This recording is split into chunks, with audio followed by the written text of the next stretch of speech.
ലോകപ്രശസ്തനായ സുവിശേഷകൻ ബെനഹീൻ അദ്ദേഹത്തിന്റെ ഒരു പുസ്തകത്തിൽ ഇങ്ങനെ ഒരു അനുഭവം എഴുതിയിട്ടുണ്ട്. തുടർമാനമായി പരിശുദ്ധാത്മാവുമായുള്ള എൻകൗണ്ടറുകൾ തനിക്കുണ്ടാകുമ്പോൾ അദ്ദേഹം ദൈവത്തോടൊരു ചോദ്യം ചോദിച്ചു, കർത്താവേ, എന്തുകൊണ്ടാണ് നീ എനിക്ക് ഈ ആത്മീയ അനുഭവങ്ങൾ നൽകുന്നത്? ദൈവത്തിന്റെ മറുപടി ഒരു ദർശനമായിരുന്നു. ആ ദർശനത്തിൽ അദ്ദേഹം കണ്ടത് ആയിരക്കണക്കിന് ജനങ്ങൾ കൈകാലുകളിൽ ചങ്ങല ബന്ധിക്കപ്പെട്ടവരായി ഒരു വലിയ തീക്കുഴിയിലേക്ക് വീണു പോകുന്ന ഒരു കാഴ്ചയായിരുന്നു അത്. ആ കാഴ്ചയ്ക്ക് ശേഷം അദ്ദേഹത്തോട് ദൈവം സംസാരിച്ചത് ഇങ്ങനെയാണ്: നീ സുവിശേഷം പ്രസംഗിക്കുന്നില്ല എങ്കിൽ ആ വീണു പോകുന്നവരുടെ ഉത്തരവാദിത്വം നിനക്ക് മാത്രമായിരിക്കും. ഇതിനിപ്പോ ഇവിടെ എന്ത് പ്രസക്തി എന്നായിരിക്കും ഒരു പക്ഷെ നിങ്ങൾ ചിന്തിച്ചത്. എന്നാൽ കഴിഞ്ഞ കുറച്ചാഴ്ചകൾ കൊണ്ട് നമ്മൾ കേൾക്കുന്ന വാർത്തകളൊന്നും തന്നെ അത്ര സുഖകരമായ വാർത്തകളല്ല. ഭീതി ജനിപ്പിക്കുന്ന അതിഭീകരമായ കാഴ്ചകളും വാർത്തകളുമാണ് നമ്മൾ ഓരോ ദിവസവും കേട്ടുകൊണ്ടിരിക്കുന്നത്. അതിഭീകരമായ കൊലപാതകങ്ങൾ, ദാരുണമായ ആത്മഹത്യകൾ, ലഹരിയുടെ അമിത ഉപയോഗം, ഇതെല്ലാം ചെയ്യുന്നത് സ്കൂൾ കുട്ടികളും യുവതലമുറകളുമാണ് എന്ന് കേൾക്കുമ്പോഴാണ് അതിന്റെ ആഴം എത്രത്തോളമാണ് എന്ന് നമുക്ക് മനസ്സിലാകുന്നത്. നമ്മൾ അറിയാതെ ചോദിക്കുന്നു, ഈ തലമുറയ്ക്ക് ഇതെന്തു പറ്റി? ഇവിടെയാണ് നേരത്തെ ബെനഹീനോട് ദൈവം സംസാരിച്ച ദൈവശബ്ദം പ്രസക്തമാകുന്നത്.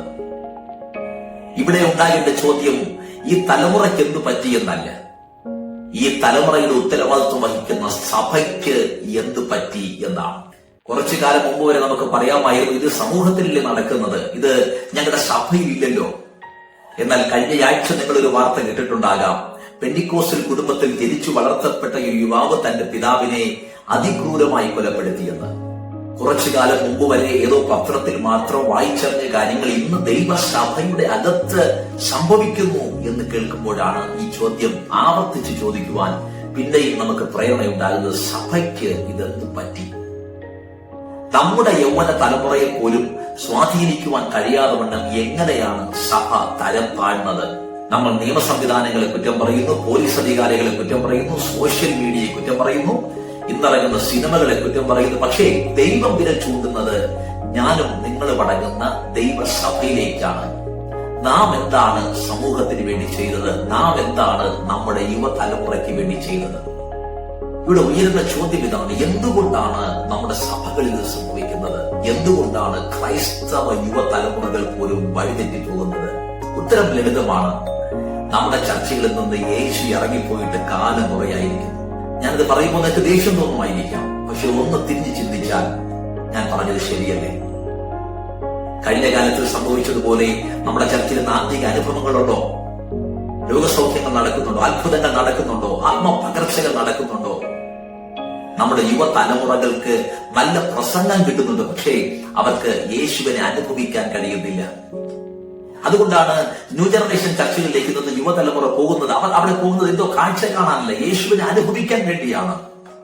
ഒന്ന് തിരിഞ്ഞു ചിന്തിക്കൂ. കഴിഞ്ഞ നാളുകളിൽ സംഭവിച്ച ആത്മീയ അനുഭവങ്ങൾ നമ്മുടെ ചർച്ചയിലുണ്ടോ? പരിശുദ്ധാത്മാവിന്റെ പ്രവൃത്തിയെ അംഗീകരിക്കാൻ നമുക്ക് കഴിയുന്നുണ്ടോ? ദൈവശക്തിയുടെ പ്രദർശനങ്ങൾ നമ്മുടെ സഭയ്ക്കകത്തുണ്ടോ? പുതിയ ആത്മീയ അനുഭവങ്ങൾ നമ്മുടെ തലമുറകളിൽ കിട്ടുന്നുണ്ടോ? അതുണ്ടാകാത്തിടത്തോളം കാലം ഒരിക്കലും ഈ യുവതലമുറയെ നമുക്ക് ചെയ്യാൻ കഴിയില്ല. കാരണം ഉപദേശങ്ങൾക്കും പ്രസംഗങ്ങൾക്കും ആരെയും മാറ്റുവാൻ കഴിയില്ല. അത് ദൈവശക്തിക്ക് മാത്രമേ സാധ്യമാകത്തുള്ളൂ. തിരുവഴുത്തിൽ പറയുന്നു, യേശുവിന്റെ പ്രസംഗങ്ങളെല്ലാം അധികാരത്തോടും ദൈവശക്തിയോടും കൂടെ ആയിരുന്നു.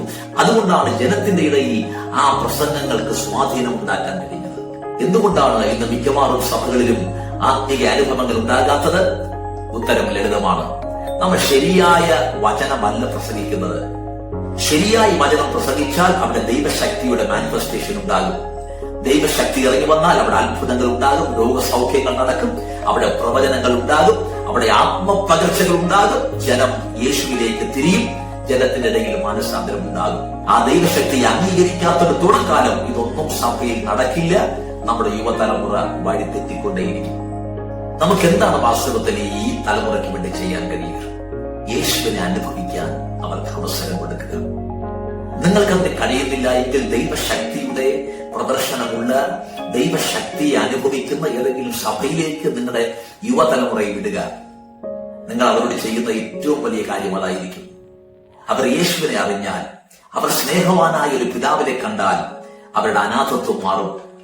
അവർ സമൂഹത്തിലേക്ക് ഇറങ്ങും. സമൂഹത്തിലെ തിന്മകൾ അവരിലേക്ക് പ്രവേശിക്കില്ല. അവരുടെ ഉള്ളിൽ കിടക്കുന്ന യേശുവിനെ സമൂഹം അറിയും. ഒരു തലമുറ യേശുവിലേക്ക് മാറ്റപ്പെടും. ഈ സമൂഹത്തിലെ തിന്മകളെ മാറ്റാൻ ഒരുപക്ഷെ അധികാരങ്ങൾക്ക് കഴിയില്ലായിരിക്കാം, ഗവൺമെന്റിന് കഴിയില്ലായിരിക്കാം, എന്നാൽ സുവിശേഷത്തിന് കഴിയും. ആ സുവിശേഷം ചുമക്കുന്ന ഒരു തലമുറ നമ്മുടെ ഇടയിൽ നിന്നും എഴുന്നേറ്റാൽ നിശ്ചയമായും ഒരു നാൾ ഭാരതം യേശുവിൻ്റെതായി മാറും. God bless you.